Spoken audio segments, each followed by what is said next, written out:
Some people, they ask me, "Hey Casey, how is it exactly that you cut your masking tape in such perfectly round little holes?" Well, let me show you. You gotta watch the video to find out.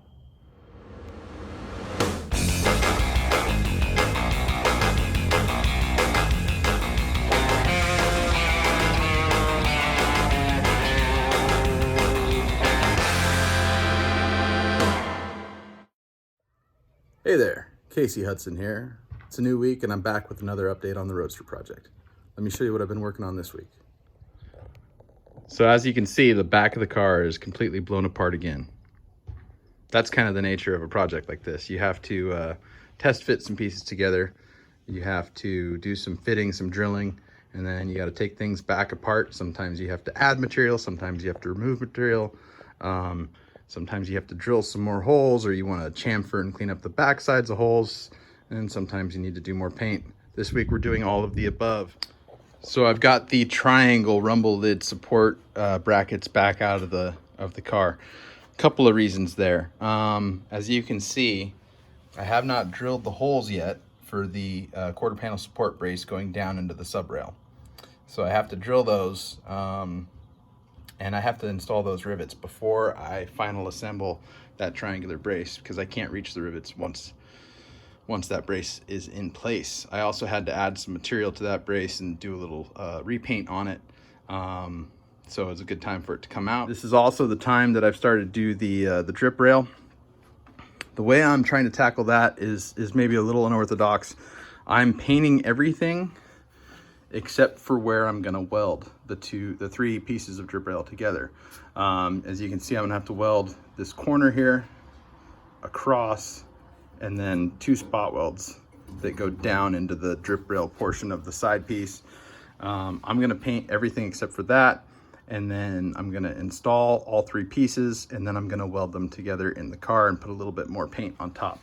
The reason I'm doing it that way versus installing it, welding it, removing it, painting it, and reinstalling it is because I think it's gonna be really hard to get in and out in one piece. Yeah, so that's basically my plan, is to get paint on it as much as I can. It's also gonna allow me to get paint on the back sides of the areas where I'm gonna weld, whereas I wouldn't have access to that previously. And of course, some of the paint's gonna burn off, but I think for the most part, you'll never be able to tell that I did it that way, and I'll have a little bit more coverage overall. So that's where I'm at so far. I got to pull this top piece of the drip rail assembly out. All right, here are the 3 pieces of the trunk / rumble seat drip rail assembly, prepped for primer. They just need one more wipe down before I get them in primer. As you can see, the top section is an original piece, 100 years old and looking pretty good, a little bit pitted, but you know, I think it'll work. I very carefully removed the side pieces, which were pretty bent up and full of extra holes, and I kept the little corner stops in place when I removed them. It was kind of tricky. I drilled through, couldn't really tell where the spot welds were, but drilled through as best I could and kind of slowly ground the original piece away from the bottom, and then I cut the angle in it with a die grinder. Yeah, it'll work. It's, you know, not ideal. It would have probably been better to buy those pieces, but the Brookville quarter panels didn't come with them, and I didn't see them from another vendor, though I'm sure they're out there somewhere. So the reproduction pieces are just DA'd with 220 and then hit with some red Scotch-Brite. You can see I've got all of my holes in them for attachment to the quarter panel already. And then if we flip this one up, I've masked off where the spot welds are going to go through, because like I said, I am going to prime this piece before I weld it together. So with a little TV magic, I'm going to get these in primer. All right, it's a hot one today. Anyway, while this primer's drying, I went ahead and I drilled the rest of the holes for my Clecos in the rear quarter panel braces. And so now the next step is going to be to release the body from the table, pull it back a few inches so that I can get to the back side of the sub rails, and I can put in the rivets. I can do these 2 on this rear quarter panel brace. I can't do this one because this one has to go through the triangular piece. I can do these 3 that go through the rear body channel cross member, and I can also do the 2 on the outside of the quarter panel. All right, so everything's not quite going to plan here. Let me show you what's going on. So with the rivet in place, I'm going to show you what I'm working with down underneath. So there is the end of the rivet that I'm supposed to peen. And when I go to get my rivet gun on it, I'm basically having to go at it at an angle like this. Now there's a specialized attachment for rivet gun that basically is a 45-degree angle. I don't have any of those, so I think I'm gonna have to cheat. I went down to the hardware store, and like I did up on the sub rails, I think what I'm gonna have to do is use a button head Allen bolt with a washer and a mechanical lock nut, metallic interference lock nut on the back side. And then what I'll probably do is I'll hit the hex with a little bit of Bondo, smooth it out, paint it, nobody will ever know.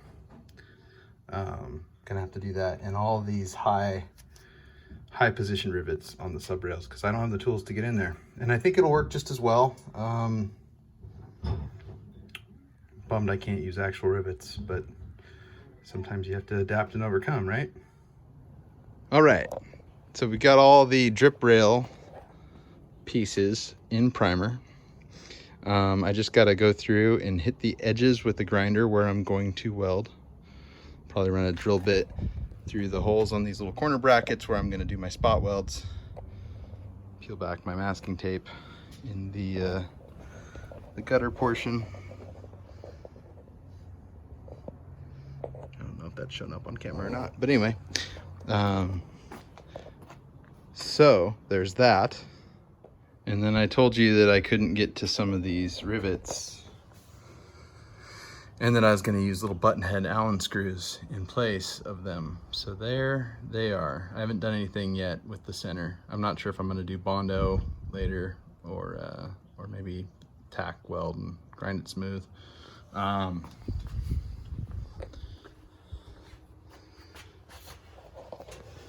didn't come out so bad. It's going to be strong. I did get rivets through the top of the panels because I was able to, get the bucking bar in place above and hit it with the rivet gun from below. Anyway, we're now ready to install the drip rail. All right, so the drip rails are in. Well, all with the exception of welding up the corners, but it's been a hot weekend, man. It's late. I'm not gonna weld them tonight. Let me show you what I got though. Drip rails. Check it out. There's now a path for water egress in the back of this Roadster. The drip rails are in, folks. They are machine screwed, countersunk machine screwed to the quarter panels. And they also attach to the triangular rumble seat support brackets as well. Everything is installed permanently with lock washers and blue Loctite. The only thing that I have left to do is to come in and tack weld the corner brackets to the trough. I had to get a big old clamp in there and clamp it down. And then I'm gonna tack up the vertical seam or weld up the vertical seam. And then it's hard to tell, but unfortunately the Brookville channel is much deeper than the OEM channel. And I got a 1/4 inch gap there that I'm gonna have to fill. Probably put like a piece of copper behind it, just do my best to fill it up and then come through with seam sealer. But you know, it's gonna function. What I'm bummed about is that all the parts that I ordered via FedEx like 2 weeks ago haven't shown up yet. On Wednesday, everything was like 20 miles away from here. It was supposed to be delivered on Thursday, but then it started getting sent further and further north. Now it's like 200 miles away and nobody can find it. What was in that package was the inner, the curve panel that gives clearance to the rumble lid, and basically finishes off the back of the car. So what I'm missing is the curved panel that will basically meet up from the bottom of the drip rail, follow that triangular piece, and finally wind up on the rumble seat stand itself. That's gonna house the stops for the rumble lid. I have hinges in that package though, also is like the latch and a bunch of other parts. The latch goes there. I've just got a couple of 1/4-inch bolts in place. Hopefully, I really wanted to have the latch in hand before I assembled this, you know, hoping that the latch holes match up to the original holes that were in the panel. Hopefully, cross my fingers. Anyway, so I can't really start fitting up the actual rumble lid, which is also a Brookville piece on this build, until I have that box from FedEx. And if I have to order another one or have the manufacturer send me out another one, I'm gonna scream, because it took 2 weeks to get the first one. But that's just kind of how the parts thing goes during a global pandemic, I guess. Anyway, the back of the car is almost completely built, and I think that's it for this week. You thought I was gonna leave you hanging, didn't you? No, I'm not gonna leave you hanging. So when you've worked in the automotive hobby as long as I have, you pick up certain skills. You know, you learn how to weld, you learn how to run a lathe or a mill, you learn how to do suspension work, brake work, engine rebuilding, transmissions. Well, the most important automotive skill that I've learned is I'm about to show you. Check it out. My ability to cut perfect circles in masking tape is unrivaled throughout the world. It's true. And I'm going to show you my secret. Some of you already knew this. Winchester 45 Auto shell casing. Spent brass. Set it on your masking tape. Put your masking tape on a piece of wood. Set your brass on your masking tape. Hit it with a hammer. Well, and there you have it. I've passed on all of my knowledge. But I guess that's the point of this video series, isn't it?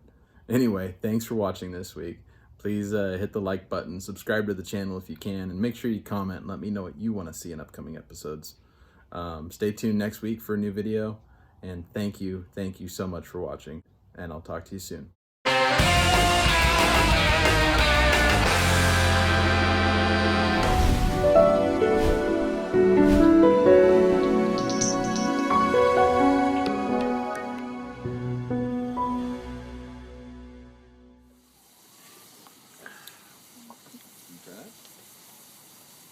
It's very meh, isn't it? No, it's quite tasty. For an IPA, though? I mean, do you even taste But the American IPA? IPAs are not IPAs. In fact, the only true American IPA left is Anchor Steam Liberty. Ooh, Anchor Steam is great, though. Yeah, but the Liberty Ale is It the could be a original little formulation. warmer. Uh-oh. I should Whoa. try Oh, that. Whoa, God. Where'd it go? Whoa. It's still there. Oh, okay. Level drop. You have more water?